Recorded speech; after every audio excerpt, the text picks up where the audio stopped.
A soil test will measure pH, the soil's acidity or alkalinity. The recommended pH for a kitchen garden is 6.8. The test results should include guidelines for adjusting the pH, for instance, what proportion lime to feature to acid soils or what proportion sulfur to feature to alkaline soils. Both are available at gardening centers.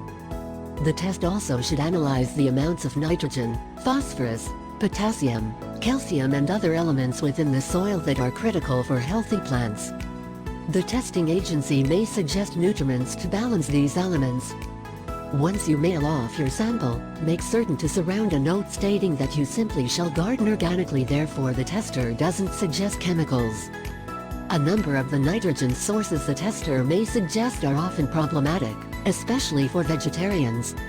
Bone meal may be a slaughterhouse byproduct. Fish emulsion may be a fish processing byproduct. Cottonseed meal is subject to heavy pesticide use and urea, or crystallized animal urine. Is so processed it cannot be considered even remotely natural.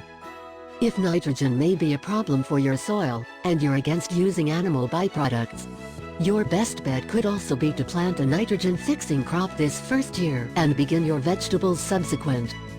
When gardeners speak of a soil, they're pertaining to earth that appears, feels and smells pleasant.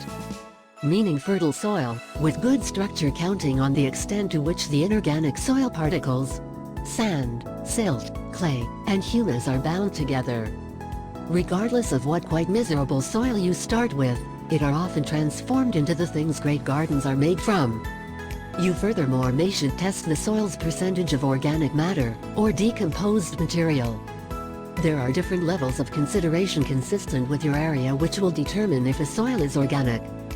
The simplest organic interest fertilize your garden with is compost.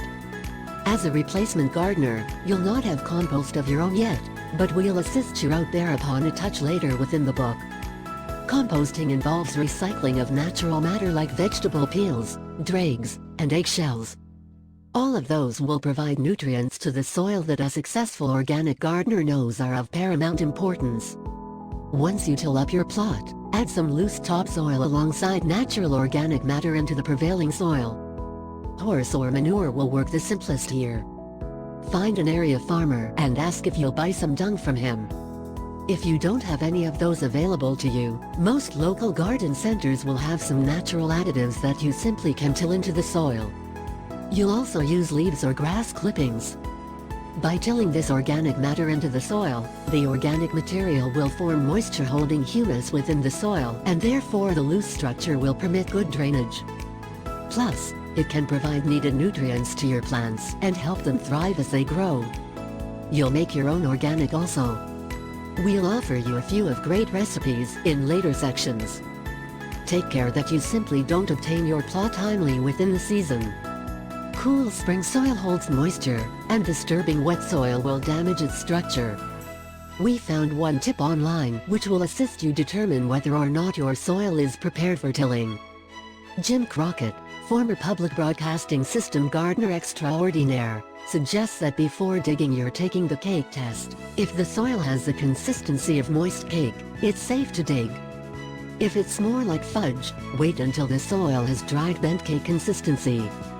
Soil is structured in layers, and it is best to not disturb those layers. Dig down just far enough to get rid of clods of grass, weeds and root masses, shaking and pounding out the maximum amount dirt as possible back to your garden. Save the grass for composting. After the dirt is ready, let the garden rest for a few days before planting. It's almost time to plant.